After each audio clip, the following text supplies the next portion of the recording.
Welcome to the GameRamble video review for Sora, narrated by me, Darkcloud. As always, the full text version of this review can be found on the GameRamble website linked below. The TLDR is that Sora is a shooter that takes practice and patience to master, but it's also a very rewarding title. Playing as a lone enhanced human facing off against swarms of enemies is quite a blast, and the bosses in the game are so adorable that it's almost a pity to defeat them. Add to that the rocking soundtrack and you have a game that all fans of the genre should definitely add to their collection. Gameplay receives an 8 out of 10. The game is tricky initially, but it becomes easier with practice and weapon unlocks. Graphics receives an 8 out of 10. The visuals are crisp and feature some great character designs. Sound receives a 9 out of 10. The audio in this game is good enough that we recommend grabbing the soundtrack as well. The overall score for Sora is 8.3 out of 10. And now for the full review. Sora might look like an ordinary girl, but she was born with the power to fight. This makes her a valuable asset on a planet embroiled in a war for so long that nobody remembers who started it anymore.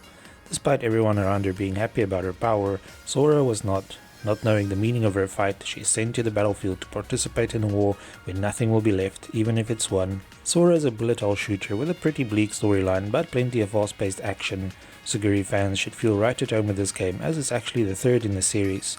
However, newcomers won't feel lost because it's a prequel story-wise. Taking control of Sora, an enhanced human, players must take to the skies and destroy hordes of enemies in a struggle to protect what is left of a fading world. Players who are unfamiliar with the series will find that Sora does a couple of things a bit different from typical bullet hell shooters. For one, there are no power-ups or upgrades, and instead players can take 3 different weapons into battle.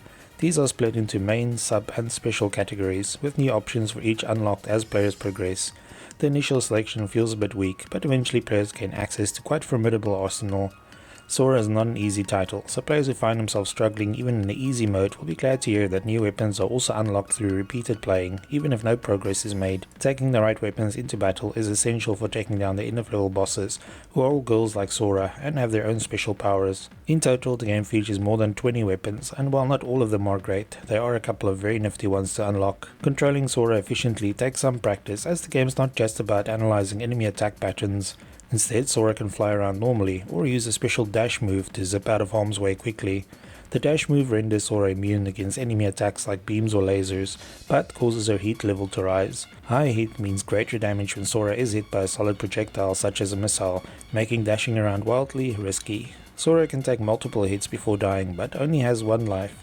In arcade mode, death means restarting from scratch, but story mode allows players to choose any level they have previously reached. Each of Sora's 3 weapons is mapped to a different button and is helpful in different situations. In addition to typical guns and bullets, Sora can perform close range attacks if equipped with a sword, or leave traps for enemies with the right weapon. Some bosses can feel almost impossible to defeat without the right weapons, but with enough perseverance and practice, any of the weapons can be deadly. Something that takes a while to get used to is that shooting her weapons usually causes Sora to remain static and vulnerable. Players must learn the art of cancelling by dashing or firing another weapon, or else Sora will be a sitting duck.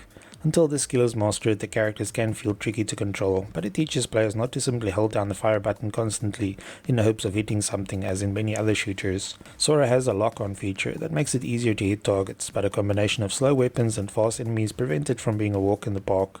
While using the dash move, Sora leaves rings in her wake, which looks pretty and serves a practical purpose. Any enemy projectiles that pass through these rings cause the hyper attack gauge to rise.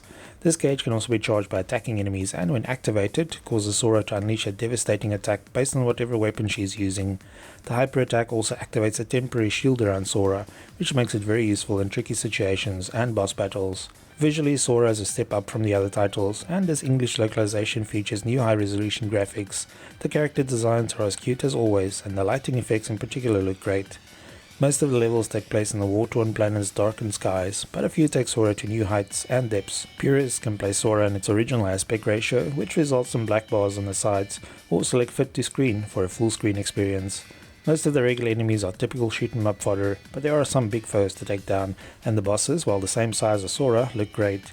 The game even allows players to save replays after each level, if they're particularly proud of how they fared. Sora doesn't feature voice acting for the characters, but makes up for this with a rocking soundtrack.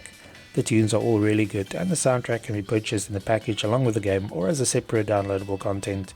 The sound effects are decent enough and the volume can be adjusted independently from the music, which is always nice. Sora is definitely best played with a controller, but the keys are fully configurable, so those who prefer using a keyboard should be able to customize it to their liking. Although Sora only features a few stages, it's not the type of game that you can just breeze right through without breaking a sweat. Even in the easier setting, it takes practice to complete levels, let alone to do so with a decent ranking. This doesn't mean the game is unfair, as it's pretty forgiving compared to other bullet hell shooters. Overall, Fruitbat Factory did a great job localizing this title, and the translation is miles better than a previously botched attempt at doing so. Fans of Orange Juice, the developer of Sora, will also be happy to hear that owning this game unlocks a free bonus character for their other Steam title, 100% Orange Juice. Thanks for joining me for the Sora PC review. Remember to like, subscribe and share. Until next time.